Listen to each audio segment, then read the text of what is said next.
बताएं कि कछुए की रिंग कौन सी फिंगर में डालें।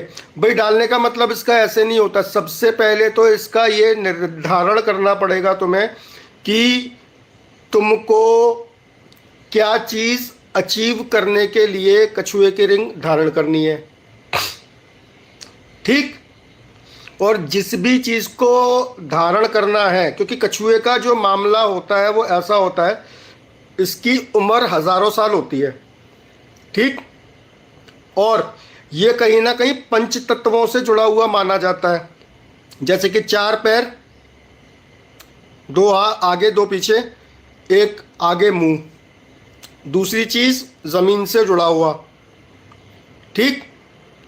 और ऊपर बहुत सारे कछुए के ऐसा खोल कि जिसके ऊपर गोली भी मारो तो वो कछुए का खोल को ना भेद पाए। तो इसको पहनने का कारण और रीज़न सबसे पहले ये पता होना चाहिए कि हमको ये किस लिए धारण करना है। ठीक।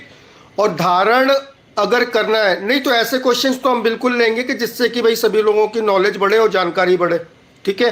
क्योंकि हर एक इंसान तो बाबा जी पंडित जी बन के घूम रहा है, आपको पता है। तो जो जेन्युइन क्वेश्चन है तो उसको तो आंसर करना पड़ेगा। तो किस लिए धारण करना है, क्योंकि इसमें यहाँ पर यह होता है कि सबसे पहले इंसान के अंदर इतनी समझदारी होनी चाहिए कि जब तुम्हारा समय अच्छा चल रहा है, जिसको पंचेंद्रियां मान के चलो। ठीक।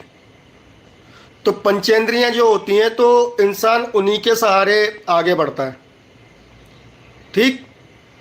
और आगे बढ़ता है तो उसको इतना समझ में आना चाहिए कि जब परिस्थितियां हमारे अनुकूल चल रही हैं तो आप किसी भी चीज़ से भिड़ंत कर सकते हो। और कभी कभी जब इंसान परीक्षा में चल रहा होता है या उसके जीवन के अंदर कुछ समय इस तरह का चल रहा होता है डाउनफॉल, तो उस समय पर कछुआ जैसे कि अपने आप को अंदर सकोड़ लेता है। तो उस समय पर इंसान को समझदारी दिखाते हुए बिल्कुल खुद को संकुचित कर लेना चाहिए और बिल्कुल चुप होकर के, क्योंकि जब टाइम खराब चल रहा होता है ना, तो तुम जितनी चीज़ें करने की कोशिश करोगे नहीं होंगी वो। तो वो सारा टाइम होता है लर्निंग फेज, क्योंकि तुमको कुछ सीखना है। ठीक। तो उस एनर्जी को अपने आप को सिकोड़ के चुपचाप और कुछ ना कुछ सीखने में लगा दो। ठीक।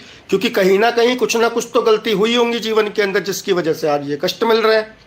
ठीक। और कष्ट मिल रहे हैं तो फिर उस चीज़ का सुधार यही होता है कि हम अपने आप को सुधार करके और फिर आगे की तरफ फोकस करेंगे। और जब तुम्हारा टाइम अच्छा आ जाए तो फिर डेफिनेटली जो लर्निंग किया तुमने, जो सीखा, ठीक, वो जाके पूरी दुनिया को बताओ, दुनिया मानेगी बात तुम्हारी। ठीक। तो कछुए का अब मामला क्या हो जाता है, क्योंकि इसको धन से जुड़ा हुआ भी माना जाता है। ठीक। फैंगशुई में भी बहुत इसका महत्व होता है और अपने भारत के अंदर भी इसका एक विशेष कुछ महत्व होता है, क्योंकि माँ लक्ष्मी जी की पूजा होगी तो वहाँ पे भी इसको सम्मिलित किया गया है। ठीक है। तो सबसे पहले तो अगर आपको धन के लिए आप पहनना चाहते हैं तो कछुआ आपका बनेगा गोल्ड में। कछुए की रिंग प्रॉपर गोल्ड में ही बनेगी। ठीक। और ये जो पहनी जाएगी तो ये पहनी जाएगी फर्स्ट फिंगर के अंदर। ठीक।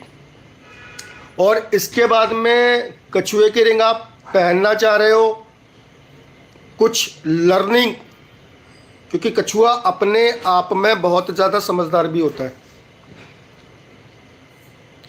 ठीक। तो फिर चांदी में इसी तरीके से अलग अलग धातु में बनता है और अलग अलग फिंगर्स में और थंब में भी पहना जाता है, मैं जो बता रहा हूँ। क्योंकि कहीं ना कहीं पांचों, जैसे जल तत्व ये हो गया, मन की शांति, सुकून, ठीक, भावनात्मक जो भी सारी चीज़ें, तो ये हो गई फिंगर। ठीक। दूसरा फिर मामला इसके अंदर आ जाता है ये, तो ये आ गया अपना अग्नि तत्व, जहाँ पर कि इसमें तो मोती पहना जाता है, आपको सबको पता होगा, मोती और एमरल्ड। और एमरल्ड को जो भी लोग गोल्ड के साथ में पहनते हैं वो बहुत बड़ी गलती कर लेते हैं। ठीक। फिर यहाँ पर ये अग्नि तत्व हो गया, यहाँ पर माणिक्य वगैरह पहन सकते हैं हम। ठीक। यहाँ पर शुक्र भी पहना जाता है कुछ विशेष परिस्थितियों में। ठीक।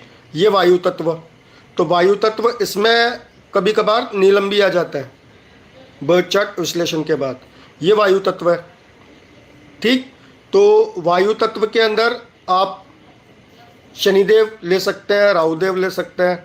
ठीक, फिर ये आज्ञा, जैसे अपन बोलते हैं ना, आदेश देना। ठीक, तो ये, और फिर ये हो गया हमारा क्या, इसको क्या बोलोगे, थंब को। काफी सारे लोग थंब के अंदर पहन लेते हैं। तो थंब के अंदर मामला क्या है, ये पृथ्वी तत्व होता है। ठीक, जिस भी इंसान का पेट खराब रहता है, एसिडिटी, कब्ज, ये इस तरीके की चीजें बनी रहती हैं।